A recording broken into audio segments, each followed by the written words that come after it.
Hello everyone, it is April and today I'm doing the mid-year book freak out tag. I cannot believe we're already halfway through the year.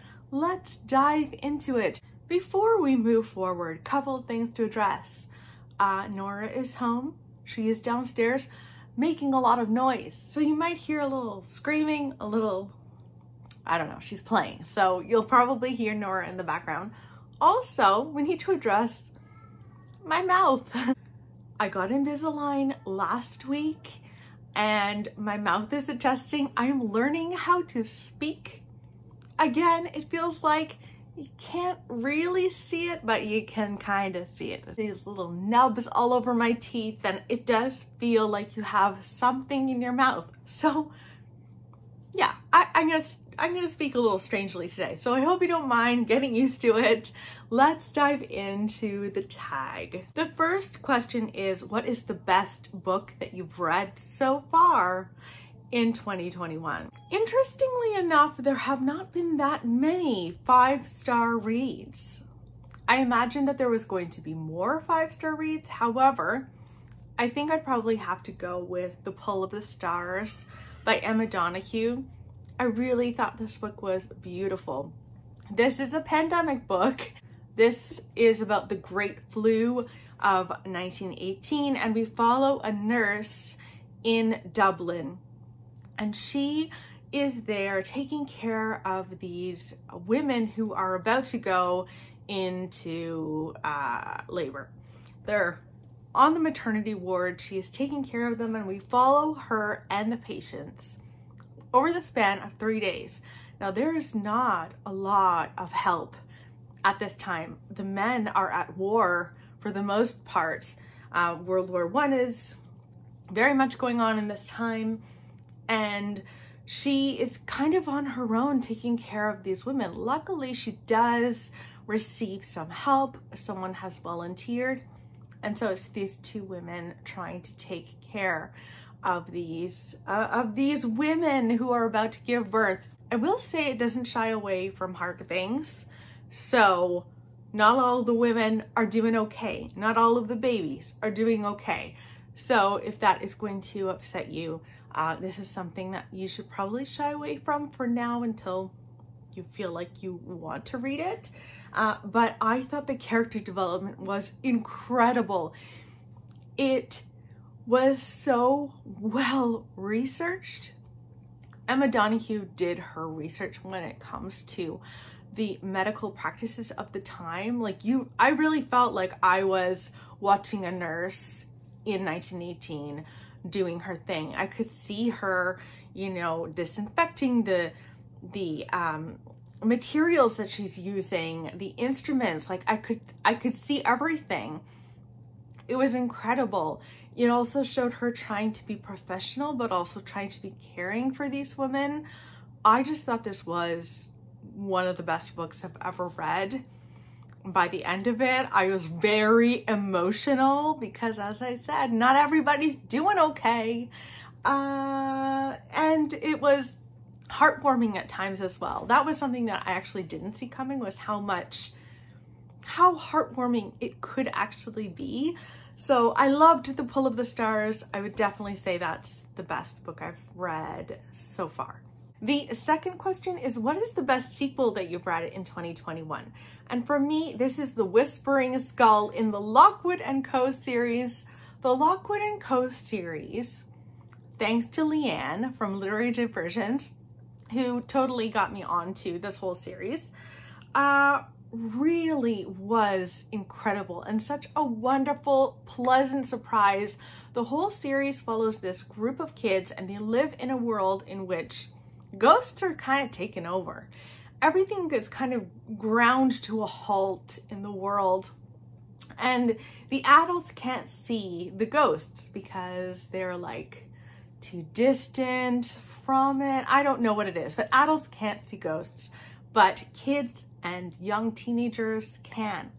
And so we've got Lockwood & Co. Lockwood is at the helm. He owns the company, and he has a group of people who work for him who essentially go off to fight ghosts. And it's so much fun, and dynamics between them all is very fun and funny. They're incredibly witty. There are some scary bits in here, which I didn't expect, really. Well, I guess I should have expected that because it's a ghost story, but it's YA. So I didn't really expect to be, you know, creeped out sometimes. And I was pleasantly surprised. Oh my goodness. Question number 3 is a new release that you have not read yet, but want to read. And I'm happy to say this is the July book club pick for Getting Hooked With It over on Patreon. We're gonna read Survive the Night by Riley Sager together. I am so excited to read this book. So this takes place in 1991, so it's a bit of a throwback, a bit of nostalgia, which I love and I'm here for. We follow a woman who is in college and she's on the way home, driving home for Thanksgiving or something like that. And she's signed up for this like ride group or ride share, something along those lines, where like you go to a board and you say, okay, I need a ride home at this time. I'm going in this direction. And then you're matched with someone on campus. So she's matched with this guy named Josh. And he's behind the wheel. They're kind of making small talk. And over the course of the drive, she starts to think, I think this guy might have something strange with him. And she has very good reason to worry. There is a killer on campus. It's a serial killer. I think he's killed 3 or 4 girls so far. And her best friend was one of those victims. As she goes along the ride of her life, she really suspects that he is the killer and she just has to survive the night. Yes, I will read this. I desperately want to read this. So I'll be doing that in July. Question number 4 is, what is your most anticipated release for the second half of the year? This is a little bit hard for me because Colson Whitehead is coming out with a book, I think in September or October. But I went with the new Grady Hendrix book coming out in July. This is the Final Girl Support Group. And I just absolutely adore Grady Hendrix. In this book, we follow a group of women who have in the past survived some sort of massacre in which they were the only survivors. That's why they're called Final Girls. And I think in the course of the last 20 years, they've really bonded together. They've really held each other up. And over the course of the book, you find out that someone is seeking them out one by one and wants to, I think, bring them all down. I'm assuming someone's going to try and kill them all. It sounds like so much fun. It is, again, I think also a bit nostalgic. I think it takes place in the 90s. I could be wrong about that, but I think it's going to be wonderful. It's Grady Hendrix, so I trust him. Question number 5. What was the biggest disappointment that you've read? I'm sorry to say it was Mexican Gothic. I really wanted to love this book. Like, genuinely, this has been sitting on my shelves for so long, for too long. And I just thought it was going to be a 5-star read for me. I think I might have had this on my 5-star predictions. I didn't give it 5 stars. I think I gave it 2. So Mexican Gothic, I'll tell you what it's about. It's a Gothic story where you follow a woman who receives a letter from her cousin who's recently married, has gone away to this man's home, which is like huge, and he's very rich, it seems.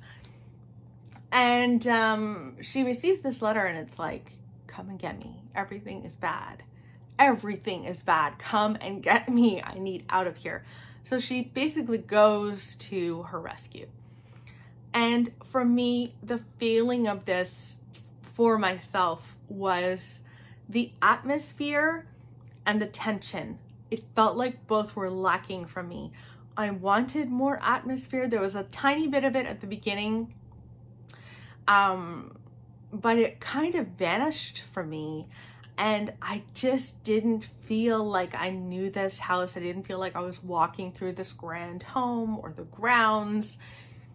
You know, I'm used to Daphne du Maurier. So I know the expectations are very high.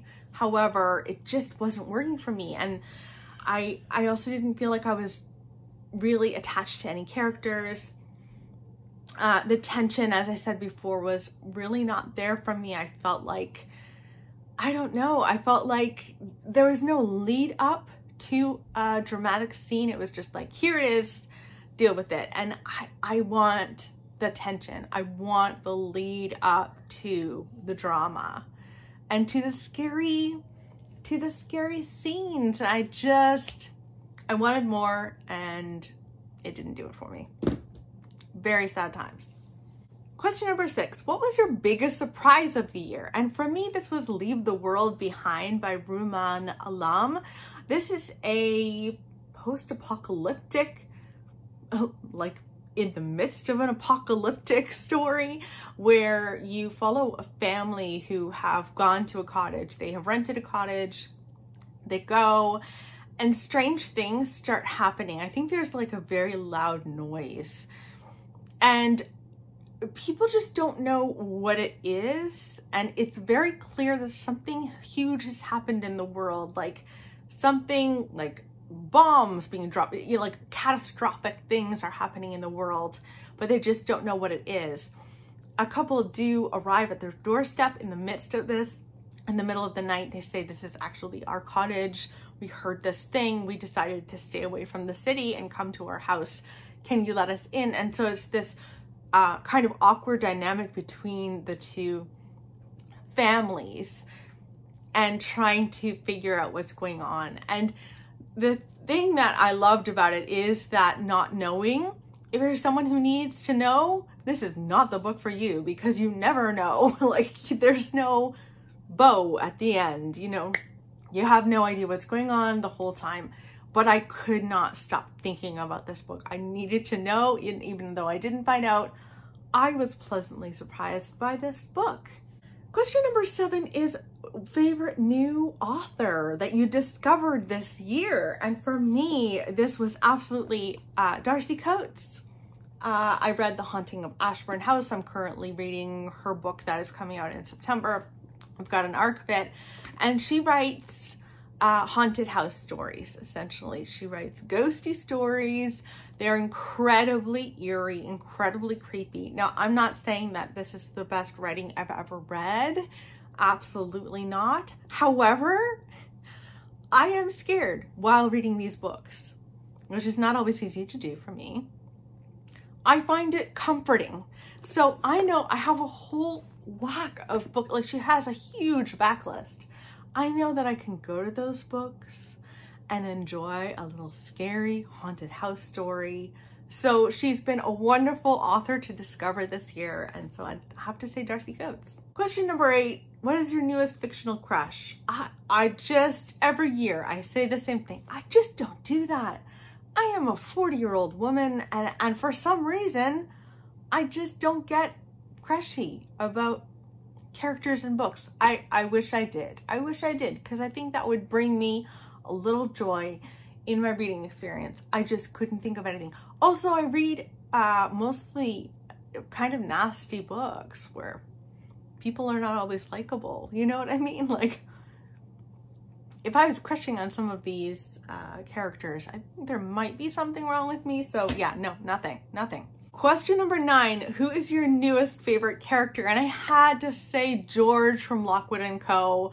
He is Lockwood's kind of right-hand man, works with Lockwood, and I just loved him. He's very bright, and he's quite funny, and you know, he's thought of to be kind of a little bit overweight, doesn't really care about like grooming himself. He's not like, you know, hot, perfectly dressed or anything like that. But I just really like him as a character. So George for me.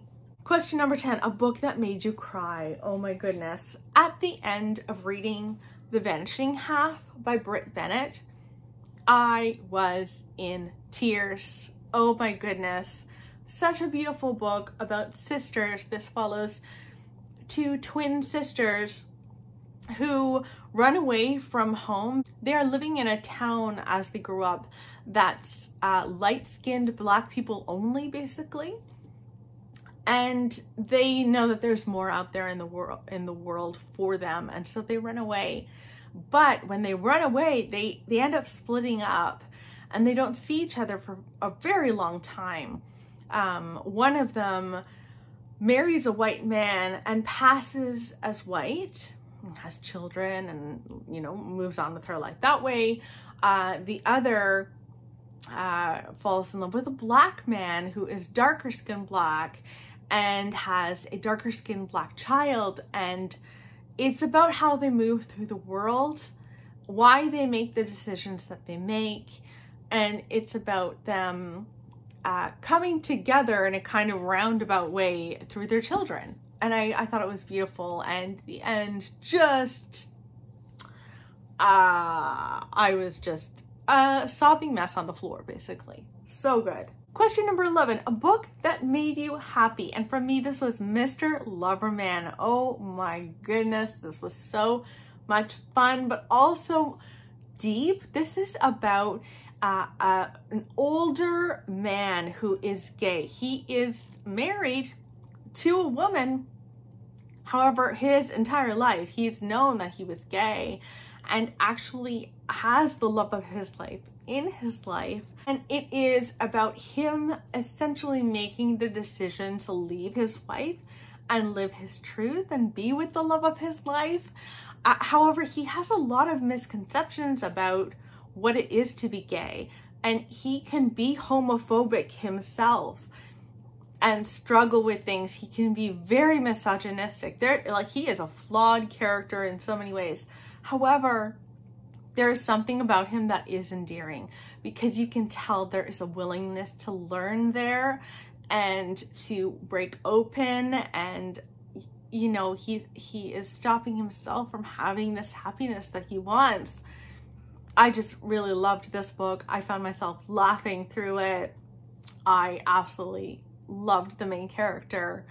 And yeah, also really good on audio, I will say that. Question number 12 is the most beautiful book that you bought this year or received. And I have two. This one I got at a charity shop. I got it at Value Village, and I just think the Library of Legends is stunning. I will say, I wish there was a little gold leaf on here, a little gold metallic number on here, but it's still really beautiful.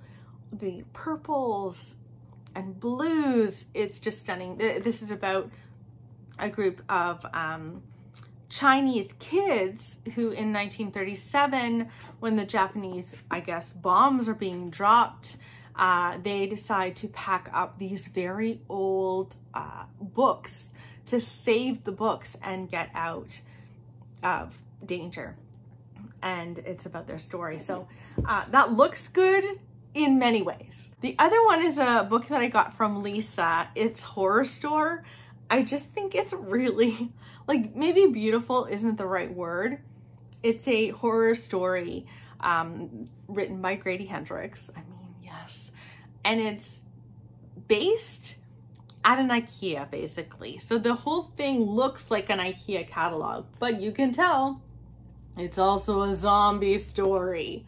Like, that is so well designed. I cannot wait to read that. I want to read both of them, but that one looks wonderful. And number 13 is, what books do you need to read by the end of the year? So I did mention some of my anticipated ones, so I won't mention those again, but absolutely both of those. I also really want to read these two books. This is Yours Cheerfully by AJ Pierce. This is the sequel to Dear Mrs. Bird, and we follow the continuation of the story of Emmeline Lake, who worked at a women's magazine. There's a column, and she started writing on behalf of Mrs. Bird, who wasn't giving the best advice to the people who were writing in. So she kind of took over, and she's still working there. And it's about their story and her story during World War II. The war is still ongoing, and I can't wait to read the continuation of her story. I just really, really liked her character. I want to know what she's up to now. A book that I was really excited to read as well. This is Hairpin Bridge by Taylor Adams. This book follows Lena, who is trying to discover what happened to her sister. Her sister was found dead. Basically, the police think it was a suicide. It seems that she jumped off of a bridge. However, Lena knows that that didn't happen. The more that she digs up the final hours of her sister's life, the more she thinks that she very much didn't kill herself. There are these repeated calls that she tried to make to 911 and they didn't go through. There is a cop that she did see at the end of her life, and I think she ended up sending a text to her sister or something and saying like, please forgive me, but explaining, I think, that the policeman had something to do with her ending her life. I don't even know, but I know it's Taylor Adams and I know that's going to be good. So I'd love to read that too. That's everything for this little tag. Let me know, is this driving you nuts? It's driving me nuts. I have to wear it for like 22 hours a day.